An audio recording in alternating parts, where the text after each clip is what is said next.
1950 का दौर था जब यह एक चौंकाने वाला किस्सा दानापुर के गंडक नदी के किनारे गांव में हुआ था।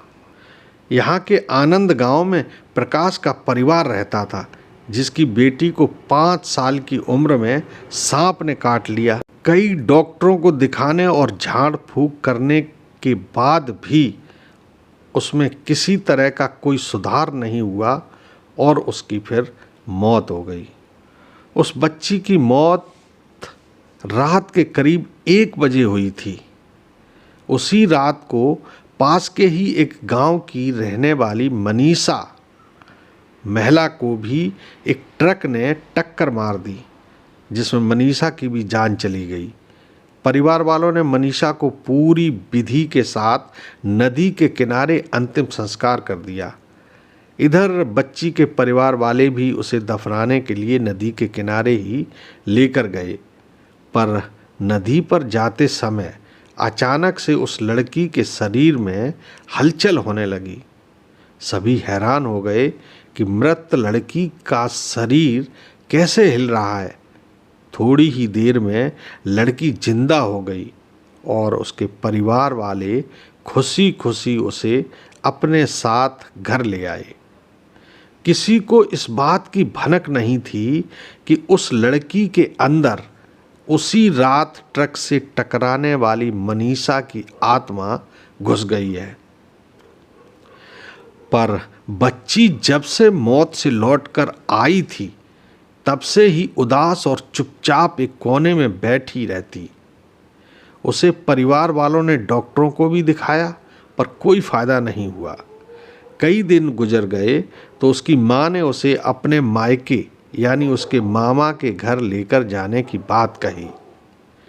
खाना खिलाकर उसे अच्छे से तैयार करके वो उसे अपने मायके ले गई। रास्ते में वो बच्ची जैसे ही उस ट्रक के हादसे वाली जगह पहुंची तो उसने अपनी माँ को कहा कि मेरा गांव तो इधर है। माँ ने उसकी बातों पर बिल्कुल गौर नहीं किया और उस बात को हंसी में टाल दिया। कुछ ही देर में वो अपने मायके पहुंच गई। 1-2 दिन बाद मामा के घर के आसपास ही बच्ची के अंदर घुसी मनीषा की आत्मा को अपनी पड़ोसन सिमरन दिखी। उसने जोर से उसे उसके नाम से पुकारा। सिमरन ने पलटकर देखा तो वो एक छोटी बच्ची थी जो उसे नाम से पुकार रही थी। उसे बड़ी हैरानी हुई कि इस लड़की को मेरा नाम कैसे पता है। तभी मनीषा ने अपने साथ बीती सारी बातें उससे बता दी। उसने कहा कि मेरे परिवार वालों ने मेरी मौत से पहले ही मुझे जला दिया था, इसलिए मेरी आत्मा भटक रही है। उसी दिन इस लड़की की भी मौत हो गई थी तो मैं इसके शरीर में घुस गई। सिमरन ने ये बात अपने गांव जाकर सबको बता दी। पूरे गांव वाले और उसके रिश्तेदार मनीषा से मिलने के लिए उस बच्ची के मामा के घर के पास पहुंच गए। उस लड़की के अंदर रह रही मनीषा की आत्मा ने सबको एक एक करके पहचान लिया। कुछ देर बातें करने के बाद वो लड़की को अपने परिवार वालों के साथ अपने घर लेके चले गए। इधर उस लड़की की माँ लड़की को घर में न देखकर परेशान थी। जब उसे पता चला कि वह कुछ लोगों के साथ दूसरे गांव गई है तो उसकी माँ उसे लेने पास के गांव चली गई। पर अपने परिवार से मिलने के बाद उस लड़की ने अपनी माँ के साथ जाने से इनकार कर दिया। अब आसपास के ही लोगों ने उसे समझाया कि तुम्हें दोनों परिवार के साथ रहना चाहिए, इससे सभी को खुशी मिलेगी।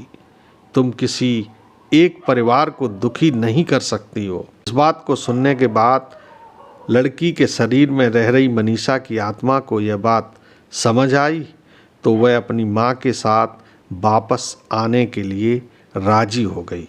अब वो दोनों परिवारों के साथ खुशी खुशी रहती है। तो दोस्तों, ज़िंदगी भी हमें कभी कभी कैसे रंग दिखा देती है। आज मनीषा के परिवार वालों को दुख है, जल्दबाजी में किया फैसला मनीषा की मौत का कारण बना। वहीं प्रकाश को इस बात की खुशी कि उनकी बेटी जिंदा है। आज के लिए इस कहानी में बस इतना ही। कल फिर मिलेंगे शाम को ठीक 6 बजे। तब तक के लिए प्रमोद झा का प्यार भरा नमस्कार।